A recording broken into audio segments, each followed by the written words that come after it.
En un rincón olvidado por el tiempo, en las faldas de una sierra suave y silenciosa, vivía un campesino sencillo llamado Mateo. Era un hombre de pocas palabras, pero de manos trabajadoras y corazón noble. Para él cada surco que abría en la tierra era como una oración escrita con sudor. Cada amanecer, antes de tocar la tierra, levantaba su mirada al cielo y decía: «Gracias, Dios, por un día más. Señor, dame fuerza para sembrar esperanza». Al lado suyo estaba Lucía, su esposa, cuyo nombre parecía un reflejo de su alma, luminosa, serena y llena de fe. Mientras Mateo labraba el campo, Lucía tejía esperanza con sus oraciones, especialmente en las noches más largas, cuando el viento susurraba entre los árboles y el mundo parecía dormir. Lucía tenía una fe que iluminaba el hogar como un candil en la oscuridad. Cuando Mateo regresaba cansado, ella le sonreía y le decía: «Dios ve el sudor del justo. Nada se pierde ante sus ojos durante años». Mateo y su esposa trabajaron sin descanso la pequeña parcela heredada del padre de él. Era un pedazo de tierra modesto, pero lleno de significado. Allí construyeron su hogar, cultivaron sus alimentos y soñaron con un futuro mejor. Cada amanecer los encontraba juntos, con las manos hundidas en la tierra, sembrando esperanza entre el sudor y el cansancio. Aunque las cosechas no siempre eran abundantes, bastaban para vivir con dignidad. Sin embargo, la vida les tenía preparada una dura prueba. Un día, la madre de Mateo cayó gravemente enferma. Al principio pensaron que era una dolencia pasajera, pero con el tiempo su salud se deterioró hasta el punto de no poder levantarse de la cama. Los médicos del pueblo fueron claros. Solo un tratamiento costoso, lejos de allí, podría salvarla. Mateo sintió como el mundo se le venía encima. No tenía ahorros ni animales que vender, ni otra fuente de ingresos. Solo aquella pequeña parcela, fruto de años de trabajo, era su única posesión de valor. Sin pensarlo dos veces, tomó una decisión que partió su corazón en dos. Vendió la tierra, aquella tierra que había sido el esfuerzo de su vida y el escenario de sus sueños. Cuando su esposa le preguntó si estaba seguro, él respondió con una calma que ocultaba el dolor más profundo: «La tierra se recupera, pero una madre no». En ese momento, Mateo comprendió que algunas decisiones duelen más que cualquier pérdida material, pero también revelan el verdadero tamaño del amor y la nobleza del alma. Su madre se recuperó, y aunque la recuperación llenó a Mateo de alivio, en su interior sentía un vacío imposible de ocultar. ¿Había salvado una vida? Sí, pero a cambio perdió la tierra que representaba todo lo que había construido junto a su esposa. Con el poco dinero que le quedó, intentó buscar un nuevo terreno, pero pronto comprendió que no alcanzaba para comprar ni una parcela fértil.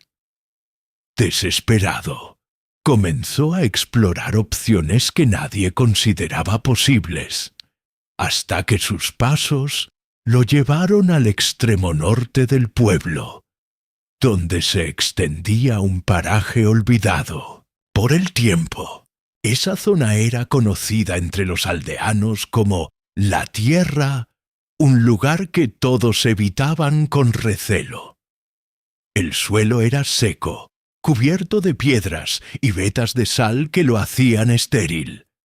Ni los animales se acercaban, y los pocos árboles que quedaban parecían retorcerse como si sufrieran.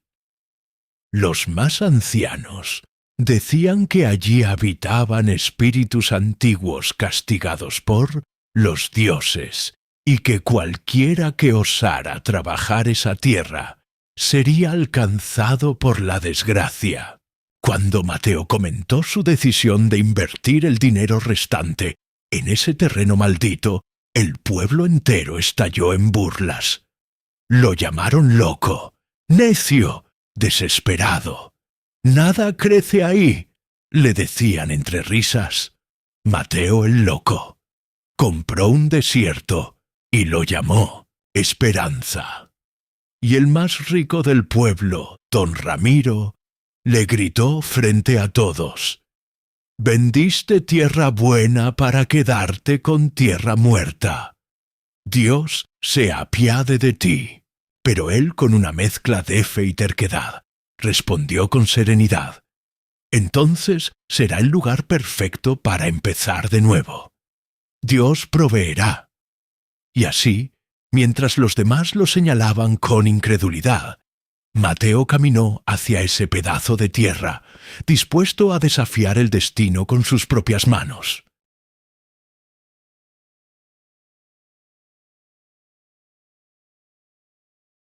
Esa noche, cuando llegó a casa, le dijo a Lucía: «He comprado una tierra, pero es la del norte». Ella no se inmutó, lo miró con ternura y respondió: «Ninguna tierra es si se riega con fe. Tú trabaja y yo oraré». Al día siguiente, el sol aún no había salido cuando Mateo ya estaba frente a su pedazo de desierto. Clavó el asadón con fuerza, pero el suelo parecía hierro. Las piedras se reían del esfuerzo del hombre. Sus manos sangraban, el sudor le caía por la frente y a veces sentía que el silencio del lugar lo devoraba.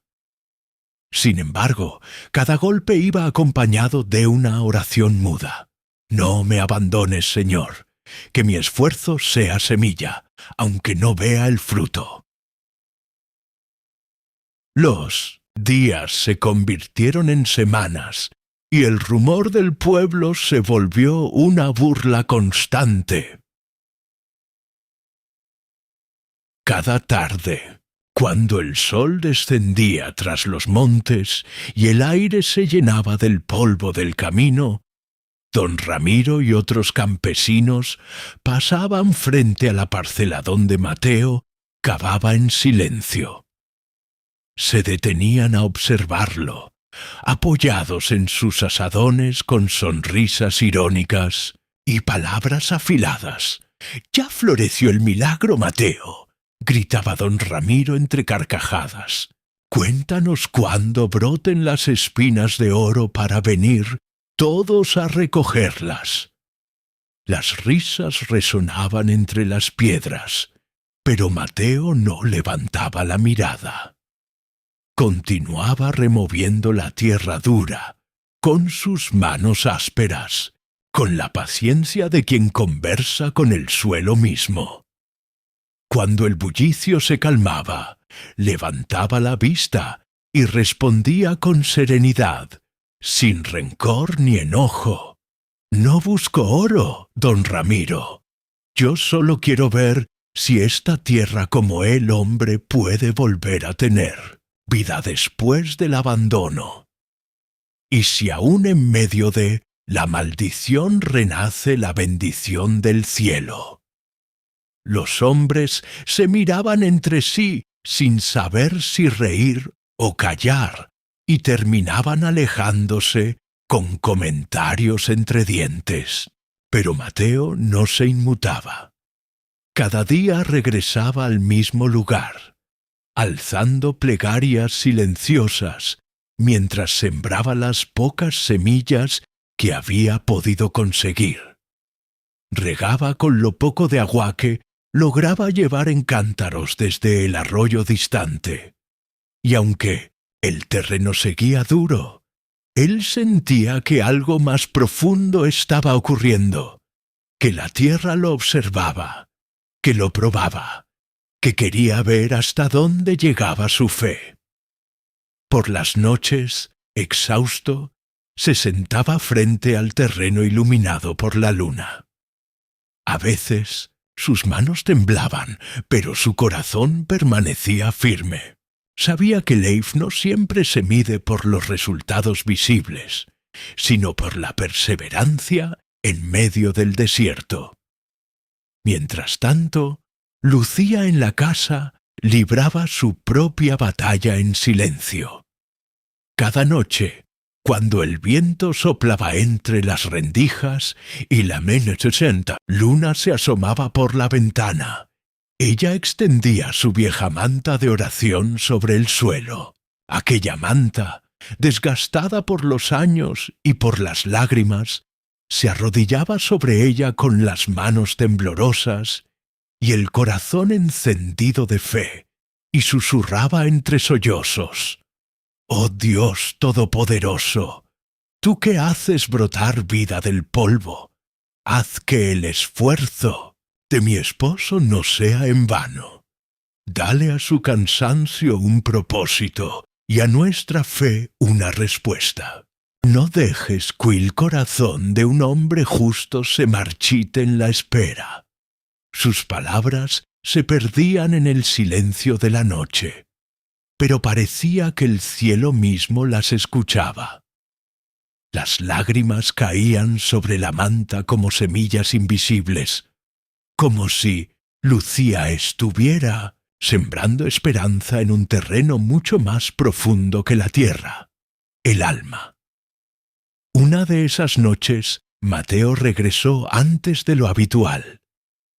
Sus manos estaban agrietadas, su ropa empapada en sudor y polvo. Al llegar, vio a Lucía de rodillas, orando en voz baja, con una fe tan pura que lo conmovió hasta los huesos. Se quedó observándola sin hacer ruido, sintiendo que aquella mujer era más fuerte que cualquier tierra fértil o estéril. Entonces se acercó, se arrodilló a su lado y con la voz quebrada se unió a su oración. «Señor», dijo Mateo con los ojos cerrados, «tú sabes que mis manos no temen al trabajo, pero el corazón a veces se cansa. Si es tu voluntad que esta tierra siga seca, que sea. Pero si aún hay vida escondida bajo esta sal, muéstranos el camino para encontrarla.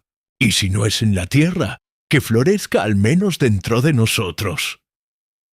Lucía tomó su mano con fuerza, y por un instante ambos guardaron silencio.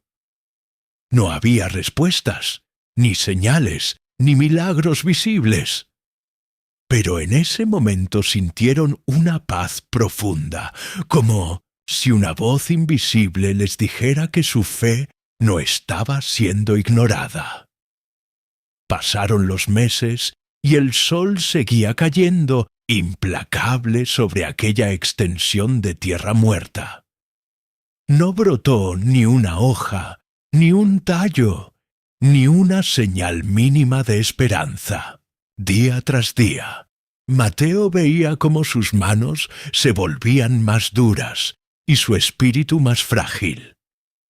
Cada amanecer era una lucha entre la fe y el cansancio, entre la voz de su corazón y los murmullos del pueblo que aún se burlaban a lo lejos.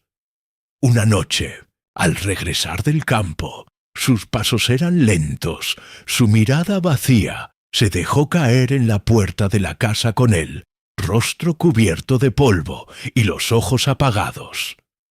Lucía, al verlo así, sintió un nudo en el alma.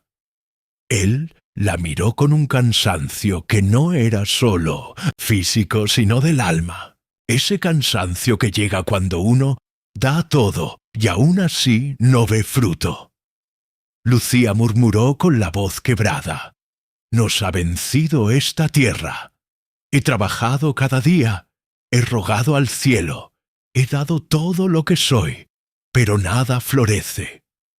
Tal vez todos tenían razón. Esta tierra está por un instante». El silencio llenó la habitación.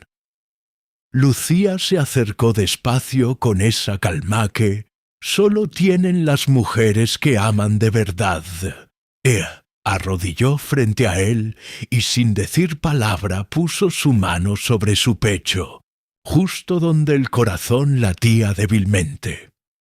Mateo susurró con ternura y firmeza: «Nadie es vencido mientras cree. Tú sembraste con tus manos, sí, pero el fruto de esa siembra no depende de la tierra, sino del cielo». Mateo la miró, y en sus ojos encontró algo que ni la tierra dura había podido marchitar: fe. Lucía continuó con lágrimas brillando bajo la tenue luz del fuego. «Hoy sembraste con tus manos, mañana yo sembraré con mis lágrimas». Porque a veces el agua que despierta la vida no cae del cielo, cae del alma. Ella lo abrazó con fuerza y por un instante el peso del fracaso pareció desvanecerse. Mateo sintió que, aunque la tierra siguiera seca, salada y dura como el hierro, algo estaba germinando dentro de ellos. Una esperanza silenciosa, profunda, invisible, pero viva. Esa noche, Lucía no durmió. Oró hasta el amanecer. En medio del silencio tuvo un sueño. Un anciano con un bastón de luz le dijo: «Dile a Mateo que golpee la roca que tiene forma de toro, en el centro del campo. Allí duerme el alivio». A la mañana, al despertar, Lucía le contó lo sucedido. Mateo dudó, pero al ver la fe de su esposa, tomó su asadón y fue. El sol comenzaba a teñir el horizonte con tonos dorados y cálidos, cuando Mateo salió una vez más hacia su campo. El aire era seco, pero esa mañana había algo distinto, una quietud extraña, como si la tierra esperara algo. Caminó lentamente hasta el centro del terreno, donde una gran roca se alzaba, inmóvil e imponente. Tenía una forma curiosa, semejante a un toro recostado, y parecía observarlo desde hacía meses, como un guardián silencioso de su desdicha. Mateo ya había intentado moverla antes, en vano. Aquella piedra se había convertido en el símbolo de su fracaso. Se plantó frente a ella, sintiendo el peso de los días sin fruto, las burlas del pueblo, el cansancio acumulado. Cerró los ojos y con el alma desgarrada murmuró para sí mismo: «Esta es mi última oportunidad. En el nombre de Dios Todopoderoso, golpeo esta roca».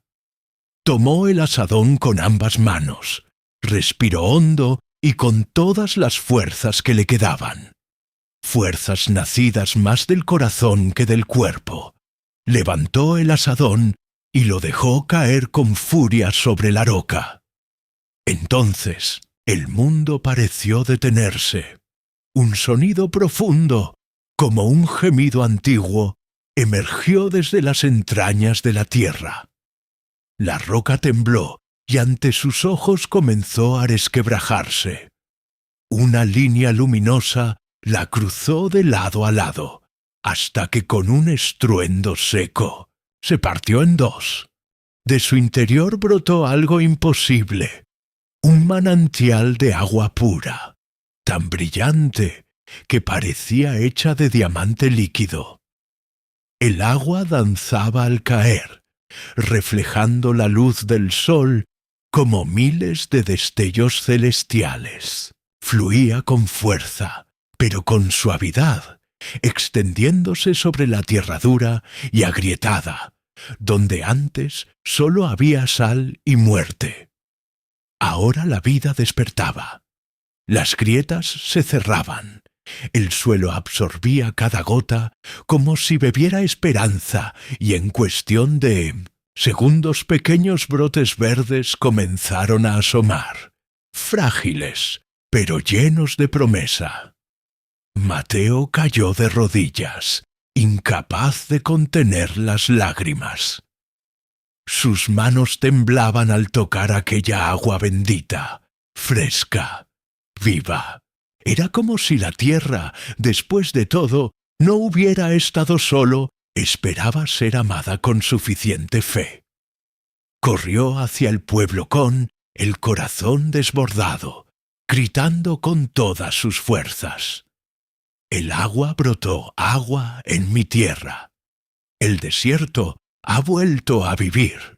Y aquella mañana, por primera vez en generaciones, los aldeanos vieron florecer lo imposible. Los aldeanos, encabezados por don Ramiro, el hombre más rico y orgulloso del pueblo, corrieron al escuchar los gritos de Mateo. Algunos creían que había, enloquecido por el cansancio, otros que la desesperación lo había llevado a imaginar cosas. Pero cuando llegaron al campo, quedaron mudos. Frente a ellos se extendía un espectáculo imposible. El terreno que todos llamaban la tierra de las sombras ahora resplandecía bajo la luz del sol. Donde antes sólo había polvo y sal, corría un manantial brillante como un río de diamantes líquidos. El Llunerie, agua serpenteaba por la tierra acariciándola, y a su paso brotaban hierbas frescas, flores silvestres y espigas jóvenes, que parecían inclinarse en gratitud. En cuestión de minutos, el desierto se había transformado en un jardín vivo, un paraíso nacido de la fe y el sacrificio. Don Ramiro observaba con los ojos abiertos de par en par, incapaz de creerlo. Los aldeanos murmuraban entre sí, temerosos y maravillados, comprendiendo que estaban presenciando algo divino. Mateo, sin decir palabra, cayó de rodillas. Sus manos se hundieron en la tierra húmeda mientras las lágrimas corrían por su rostro.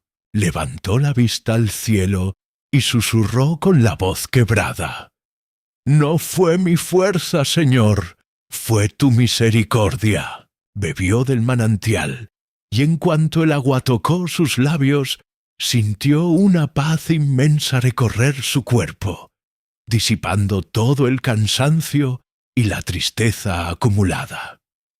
En ese momento, una figura se acercó corriendo. Era Lucía, con el rostro bañado en lágrimas y los ojos brillando de emoción. Al ver a su esposo arrodillado junto al manantial, cayó a su lado y lo abrazó con fuerza. Ninguno de los dos habló. No hacía falta. Sabían que aquel milagro no era sólo una recompensa, sino la respuesta a cada súplica derramada en las noches, a cada golpe del asadón, a cada lágrima convertida en esperanza. Don Ramiro, en cambio, observaba el manantial con el rostro endurecido por la envidia y el desconcierto. «¿Cómo puede ser?», pensaba con amargura. «¿Cómo logró ese campesino necio recibir tanta bendición? ¿Cómo una tierra muerta puede dar origen a semejante milagro?». Su corazón, dominado por la codicia, comenzó a envenenarse. «No es justo», se dijo entre dientes, «esa agua no puede pertenecer solo a él. Esa tierra es comunal, y por lo tanto el agua también debería ser de todos. Al día siguiente, don Ramiro reunió a varios hombres del pueblo y les dijo con voz firme: Mateo se ha adueñado de un manantial bendito que debería ser de todos. No es justo que solo él disfrute de esa agua mientras nuestros campos se secan. Debemos tomar una parte para regar nuestras tierras. Juntos fueron a buscar a Mateo y le pidieron permiso para construir canales que llevaran el agua hasta sus cultivos. Mateo, de corazón noble y generoso, no dudó en responder: Esta es una bendición de Dios, y las bendiciones no se guardan. Tómenlo, que necesiten. Los aldeanos construyeron los canales, y el agua cristalina comenzó a fluir hacia sus terrenos. Sin embargo, algo misterioso sucedió. En cuanto el agua cruzaba los límites de la tierra de Mateo, perdía su resplandor y se volvía común. Regaba la tierra, así, pero sin vida ni fuerza. Lo que antes era milagro fuera de aquel lugar, se transformaba en simple agua. Mientras tanto, la tierra de Mateo seguía, transformándose día tras día. Parecía que la verdadera bendición no estaba ni en el agua ni en el suelo, sino en él mismo. Sus campos comenzaron a florecer de una manera que nadie podía explicar. El trigo crecía alto y dorado, con espigas llenas y pesadas, y los árboles frutales se cubrían de frutos tan dulces que bastaba probar uno para creer en los milagros. Su terreno se volvió un pequeño paraíso en medio de la sequía, y pronto llegaron personas de pueblos lejanos, solo para presenciar con sus propios ojos cómo Dios podía convertir la escasez en abundancia. Mientras tanto, los demás campos del pueblo seguían áridos. El agua que salía del manantial de Mateo apenas mantenía las plantas con vida, pero no traía el mismo poder ni el mismo fruto. Don Ramiro, el campesino más acaudalado del pueblo, observaba con rabia contenida la prosperidad de Mateo.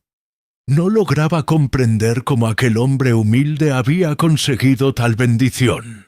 Su mente llena de orgullo y codicia se negaba a aceptar que el secreto estuviera en la fe de Mateo o en las oraciones constantes de Lucía. Pamplinas se decía con desprecio: el poder debe estar en la tierra. Si tomo un poco de ese suelo bendito, mis campos darán el mismo fruto. Una noche sin luna, guiado por la envidia, don Ramiro llevó a sus peones al terreno de Mateo. Cavaron en la parte más fértil y robaron varios sacos de aquella tierra oscura y viva. Luego la esparcieron en sus propios cultivos, soñando con despertar al amanecer y ver brotar espigas doradas. Al día siguiente, Mateo llegó a su campo y encontró un gran hueco donde antes florecía su cosecha. No se lamentó por la tierra robada, sino por la ceguera del corazón de quien había cometido tal acto. Levantó su mirada al cielo y murmuró con serenidad: Dios es suficiente para mí, y Él protege a los suyos. Que ilumine y sane los corazones dominados por la envidia. Después tomó su herramienta y comenzó a trabajar de nuevo sin rencor. Mientras tanto, don Ramiro se levantó lleno de expectativas, pero al llegar a su terreno, el corazón se le encogió. Donde había depositado la tierra robada, todo se había convertido en ceniza. Los cultivos se marchitaron, la tierra se agrietó y el olor a quemado lo envolvió todo. La supuesta bendición se había vuelto una maldición. Se arrodilló cubierto de polvo y gritó de impotencia al darse cuenta del error que había cometido. La noticia llegó a oídos de Mateo, quien no sintió orgullo ni venganza, sino compasión. Llevó consigo una jarra del agua brillante de su manantial y caminó hasta el campo arrasado. Encontró a don Ramiro llorando entre los restos de sus cultivos. «Levántate, hermano», le dijo con voz firme, pero bondadosa. «La bendición no está en la tierra ni en el agua, sino en el corazón que confía y agradece a Dios. Tú tenías buena tierra, pero tu alma estaba seca. Yo tenía un campo muerto, pero una esposa con un corazón lleno de fe. Me envidiaste por lo que poseía y olvidaste agradecer lo que ya tenías».